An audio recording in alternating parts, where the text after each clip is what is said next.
नमस्कार दोस्तों, आपका स्वागत है हमारे नए YouTube चैनल अशोक एंटरटेनमेंट में। प्रिय सज्जनों, हम लेके आते हैं आपके लिए ज्ञानवर्धक कहानियाँ जो आपको अच्छा ज्ञान देती है, अच्छी राह पर चलना सिखाती है। अगर आपको कहानी अच्छी लगे तो चैनल को सब्सक्राइब कर ले और बेल आइकन को दबा ले ताकि आगे आने वाली वीडियो आप तक पहुंच जाए। आपसे गुजारिश है कहानी को पूरा सुनना, आधा अधूरा ज्ञान से आपको कुछ समझ नहीं आएगा। शुरू करते हैं आज की कहानी। आम जनता के बीच से एक गुमनाम शिकायती खत पाने के बाद जिलाधिकारी प्योतर पसूदिन ने चुपचाप नामक एक कस्बेनुमा शहर का दौरा करने का फैसला किया और इस समय वह अपनी पहचान छुपाकर 3 घोड़ों वाली एक छोटी सी त्रोइका बग्घी में बैठा देहाती रास्तों से गुजरकर तेजी से शहर की ओर चला जा रहा था। पसूदिन ने अपना चेहरा अपने ओवरकोट के उठे हुए बड़े से कॉलर से ढक रखा था और मन ही मन इतराते हुए वह सोच रहा था, अब तो मैंने अपनी पहचान पूरी तरह से छुपा ली है। मुझे भला कौन पहचानेगा? मैं अब वैसे ही गायब हो चुका हूँ जैसे आसमान में धुआं गायब हो जाता है। देखो तो जरा कितने नीच और कमीने लोग हैं।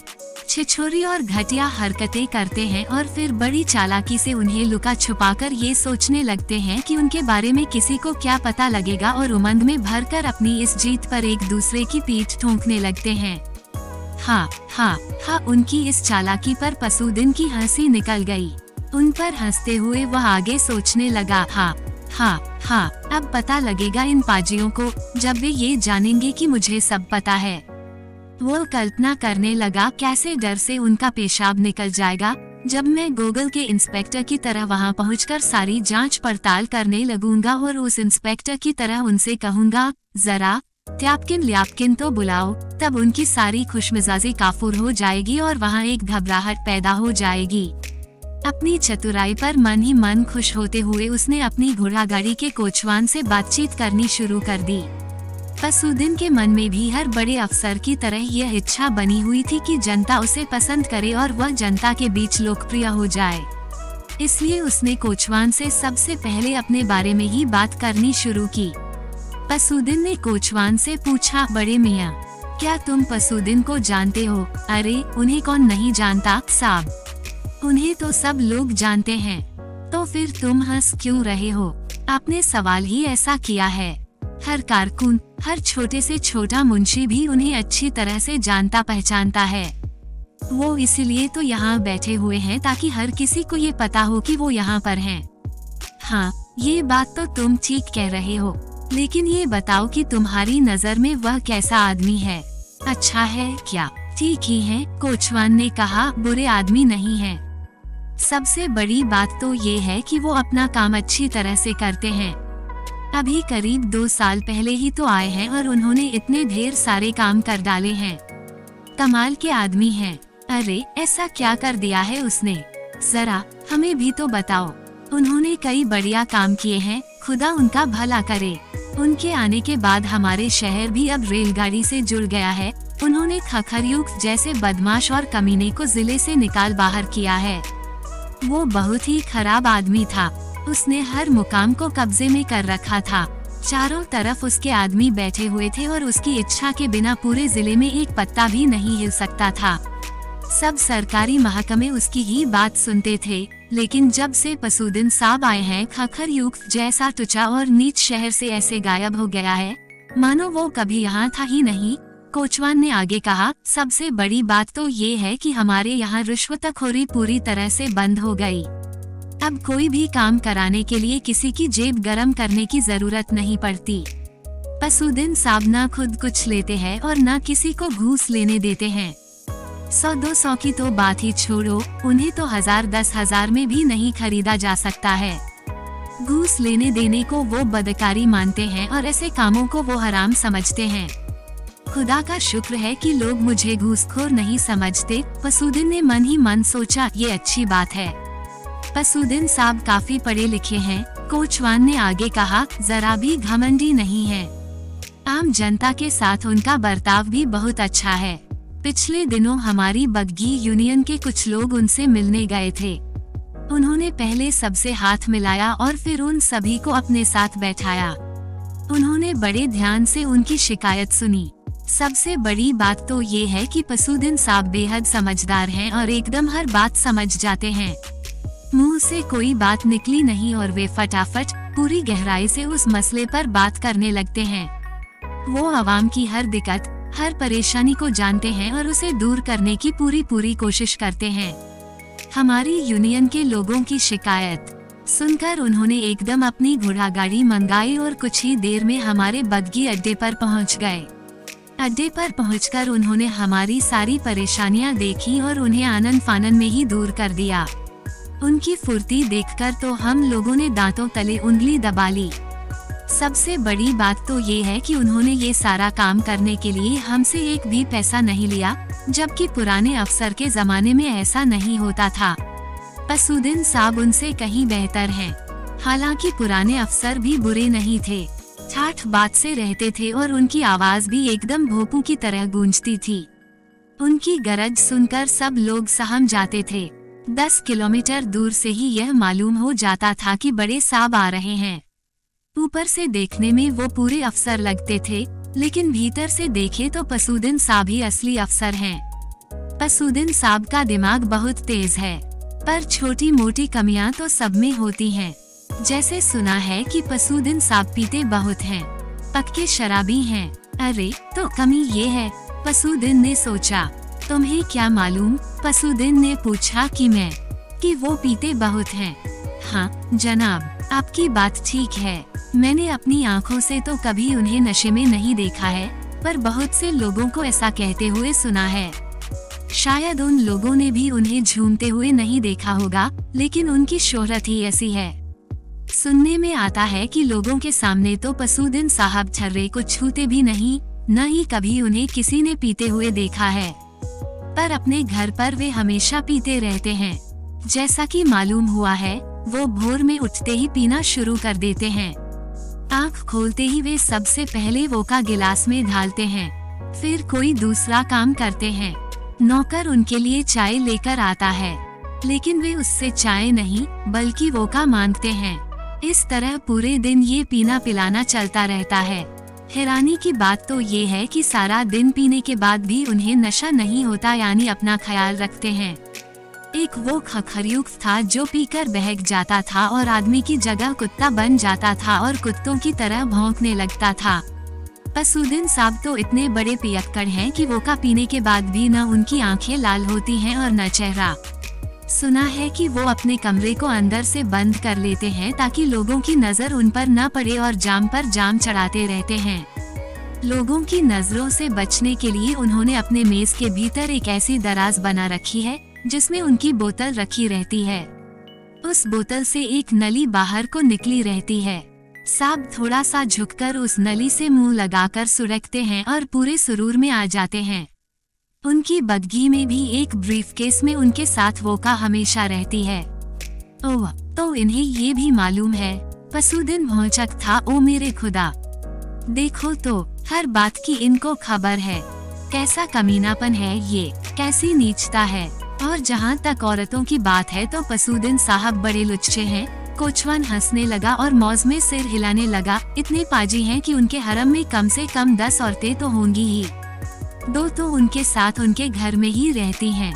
फिर नस्तसिया इवानवना है जो उनकी पटरानी है। दूसरी, क्या नाम है उसका, उनके दफ्तर की सेक्रेटरी ल्योदमिला सिम्योनवना।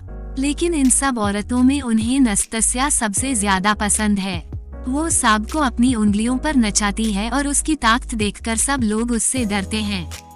पसूदिन साहब से लोग इतना नहीं डरते जितना इस छिनाल से डरते हैं। और तीसरी भी कम छिछोरी नहीं है। वो बेशरम कचाल नया गली में रहती है। इसे तो सबके नाम भी मालूम है। पसूदिन का चेहरा पीला पड़ गया था। मन ही मन वह सोच रहा था, ये मामूली कोचवान भी हर चीज जानता है। कितनी भद्दी बात है, कितना ओछा हूँ मैं इसकी नजरों में। तुम्हें ये सब कैसे मालूम हुआ? उसने चिढ़ते हुए बड़ी नाराजगी से पूछा। लोग कहते हैं, मैंने अपनी आँखों से तो कुछ देखा नहीं है, लेकिन लोग जो बातें करते हैं वो तो सुनता ही हूँ। ठीक क्या है मुझे नहीं मालूम। लेकिन नौकरों का या पसूदिन साहब के कोचवान का मुंह तो बंद नहीं किया जा सकता है। हो सकता है कि किसी नौकर ने ही ये बातें उड़ाई होंगी। वैसे मैंने ये भी सुना है कि खुद नस्त या खुलेआम इस तरह की बातें कहकर दूसरों को अपनी हैसियत का एहसास कराती है। वैसे भी लोगों की नजरों से कुछ छुपाकर तो नहीं रखा जा सकता है। सुना है ये पसूदिन साहब भी अपने सरकारी दौरों को छुपाने की कोशिश करते हैं। ये साहब पिछले वाले साहब की तरह ही हैं। ये भी वही तरीका अपनाते हैं। कहीं मुआयना करने जाते हैं या किसी दौरे पर जाते हैं तो किसी को भी कुछ नहीं बताते। इनसे पहले वाले अफसर के दौरे के बारे में तो 1 महीने पहले से ही हल्ला गुल्ला मच जाता था। उसके बाद उनके उस दौरे तक सारे सूबे में ऊधम और शोर होता रहता था। उनके दाएं बाएं ऊपर नीचे चारों तरफ उठापटक होती रहती थी। उधर साहब जिस शहर के दौरे पर होते थे वहां पहुंचकर भरपेट खूब खाते पीते, झपकियां लेते, फिर वहां काम करने वाले लोगों पर पैर पटक पटक कर चीखते चिल्लाते और फिर खाते पीते, झपकियां लेते और आयाराम गयाराम की तरह अपना दौरा पूरा करके वापस आ जाते। अब ये पसूदिन साहब भी ऐसे ही गुपचुप तरीके अपनाने की कोशिश करते हैं कि किसी को भी कुछ पता नहीं लगे। चुपचाप न जाने कब घर से निकल पड़ते हैं। किसी कारकुन को भी कोई खबर नहीं होती। अपनी मंजिल तक पहुंचने के लिए पसूदिन साहब न तो किसी डाकगाड़ी का इस्तेमाल करते हैं और न ही किसी खास गाड़ी का। सुना है भीड़ भाड़ वाली आम बग्घी में आम लोगों के साथ बैठकर ही वे अचानक कहीं भी मुआयना करने के लिए रवाना हो जाते हैं। पूरे रास्ते किसी औरत की तरह अपना मुंह ढांपे बग्घी में एक किनारे पड़े रहते हैं ताकि कोई हमराह भी उन्हें पहचान न पाए। वे डरते हैं कि कहीं कोई उनकी आवाज से ही उन्हें न पहचान ले, लेकिन लोग उन्हें पहचान जाते हैं और पीठ पीछे पसूदिन साहब का मजाक उड़ाते हैं। जब उनके साथ चलने वाली दूसरी सवारियां ये बताती हैं कि कैसे पसूदिन साहब बग्घी में लोगों की बगल में बैठकर मुंह ढांपे हुए बैठे थे और ये सोच रहे थे कि कोई उन्हें नहीं पहचानेगा, तो उनकी बातें सुन सुनकर लोग हंसते हंसते लोटपोट हो जाते हैं। कितनी मजेदार बात है कि वह मूढ़ आदमी बग्घी में बैठा बैठा अपनी पहचान छुपाने की कोशिश करता रहता है, जबकि उसे तो कोई बच्चा भी पहचान लेता है न मजेदार बात। अच्छा जरा ये तो बताओ कि उसे लोग पहचानते कैसे हैं? अरे बहुत आसान है। पुराने वाले साहब बहुत धीरे धीरे चलते थे और उनके हाथ बहुत भारी थे। अगर कोई सवारी बार बार दांत पीस रही हो और बात बात पर गालियां दे रही हो तो तुरंत पता लग जाता था कि वह जिले का मालिक खखरयूख है। और पसूदिन साहब को पहचानना तो बेहद आसान है। आम सवारी बग्घी में बैठकर नाक भान नहीं सिकोड़ती, पर पसूदिन साहब ऐसा नहीं कर पाते। वो तो बग्घी में बैठते ही परेशान होने लगते हैं। कभी उन्हें बदबू आती है तो कभी गर्मी लगने लगती है, कभी कभी वो शिकायत करने लगते हैं कि ठंड लग रही है। इसी तरह रास्ते में जब कभी बग्घी रुकती है तो वो बग्घी अड्डे की दुकानों पर जाकर कभी चिकन खाने की फरमाइश करते हैं तो कभी कोई ऐसा फल मांगते हैं जो आम दुकानों में दिखाई ही नहीं देता। कभी कभी तो वो दुकानदार से मुरब्बे की फरमाइश कर बैठते हैं। अब तो सूबे का हर दुकानदार जानता है कि अगर जाड़े के दिनों में कोई चिकन या फलों की फरमाइश कर रहा है तो वो जरूर ही पसूदिन साहब होंगे। अगर दुकानदार से कोई बेहद प्यार से बात करता है और उसे अपनी छोटी से छोटी फरमाइश पूरी करने के लिए कहता है तो वो पसूदिन साहब ही है। उनके कपड़ों से जो महक आती है वो आम लोगों के कपड़ों से तो कभी नहीं आती। उनका सोने का तरीका भी खास ही है। वो डाक बंगले में पहुंचकर अपने बिस्तर पर लेट जाते हैं और अपने चारों तरफ इत्र छिड़क लेते हैं। उसके बाद वे डाक बंगले के सेवादार से 3 मोमबत्तियां जलवाते हैं और अपने सिरहाने रख लेते हैं। फिर उन मोमबत्तियों की रोशनी में वो अपनी मिसलें और दस्तावेज खोलकर पढ़ने लगते हैं। उनका ये ठाठ बाट देखकर न सिर्फ डाक बंगले के नौकर चाकर बल्कि डाक बंगले के कुत्ते भी ये समझ जाते हैं कि आज उनके यहाँ कौन सा मेहमान ठहरा हुआ है। ये ठीक कह रहा है, पसूदिन के मन में आया, मैंने पहले इन बातों की तरफ ध्यान क्यों नहीं दिया। वैसे भी कोई अगर जानना चाहता है तो उसे यह जानकारी पाने के लिए चिकन और फलों की भी जरूरत नहीं पड़ती। डाकतार विभाग सारी जानकारी पहले ही दे देता है, क्योंकि टेलीग्राम पहले ही रवाना हो चुका होता है। सुई को बोरे में कितना भी छुपाओ, लेकिन वो बोरे से अपना चेहरा बाहर निकालकर झांकने लगता है। पसूदिन साहब भी जैसे ही घर से बाहर निकलते हैं, सबको पता लग जाता है कि पसूदिन साहब दौरे पर रवाना हो चुके हैं। लोग उनकी बाट जोहने लगते हैं। लोग जानते हैं कि साहब उन्हें रंगे हाथों पकड़ने के लिए चल पड़े हैं। उन्हें पकड़कर साहब या तो उनका तबादला कर देंगे और उन्हें कहीं और भेज देंगे या फिर उनके ऊपर मुकदमा ठोक देंगे। लेकिन लोग उनकी इस छुपम छुपाई पर हंसते हैं। लोग पहले से ही सारी तैयारी कर लेते हैं। आइए साहब, देखिए सब ठीक ठाक है। साहब आकर मुआयना करते हैं, कुछ कमियां ढूंढने की कोशिश करते हैं, लेकिन उन्हें सब चकाचक मिलता है और वो जैसे खाली हाथ आए थे वैसे ही खाली हाथ लौट जाते हैं। यही नहीं, वो उस परगने के हाकिम की और परगने के कोतवाल की तारीफ करते हैं कि उनके यहाँ सब ठीक ठाक चल रहा है। साहब उनसे हाथ मिलाते हैं और उनकी पीठ ठोकते हैं और अपने इस अचानक दौरे पर उनके यहाँ पहुँचने के लिए माफी सी मांगते हैं। तो ये बात है, ऐसा ही है जनाब। हमारे यहाँ लोग बड़े उस्ताद हैं, उस्तादों के उस्ताद हैं।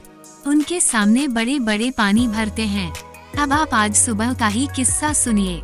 मैं सुबह बग्घी में घोड़े जोतकर बग्घी अड्डे की तरफ जा रहा था कि मैंने देखा अड्डे पर खाने पीने के सामान की दुकान चलाने वाला यहूदी बड़ी जल्दी में कहीं चला जा रहा है। मैंने उससे पूछा, आज सुबह सुबह जनाब की सवारी किधर चल पड़ी? वो बताने लगा, न शहर से शराब और खाने पीने के सामान का ऑर्डर मिला है, वही सामान पहुंचाने जा रहा हूँ। आज वहाँ पसूदिन आने वाला है। पसूदिन साहब तो अभी वहाँ पहुँचे भी नहीं होंगे। हो सकता है कि वो अभी वहाँ जाने की बात ही सोच रहे होंगे या खुद को छुपाने के लिए अपना हुलिया बदल रहे होंगे। ये भी हो सकता है कि वो अभी रास्ते में ही हों और सोच रहे हों कि मुझे वहाँ कौन पहचानेगा। किसी को ये पता ही नहीं है कि मैं दौरे पर आ रहा हूँ, लेकिन वहाँ पहले ही सारी तैयारियाँ की जा चुकी हैं। शराब, गोश्त, मछली, पनीर सब मंगा लिया गया है और स्वागत की सब तैयारियां कर ली गई हैं। पसूदिन साहब नगर की ओर जा रहे हैं और सोच रहे हैं, अब इनको मजा चखाऊंगा। एक एक को पकड़कर सजा न दी तो मेरा भी नाम पसूदिन नहीं। उधर साहब जिनका मुआयना करने जा रहे हैं, उन्होंने भी सब चमका धमका दिया है। अब उन्हें दो जांच पड़ताल, होने दो मुआयना। इस जांच पड़ताल में जब कुछ मिलेगा ही नहीं तो पसूदिन साहब क्या करेंगे?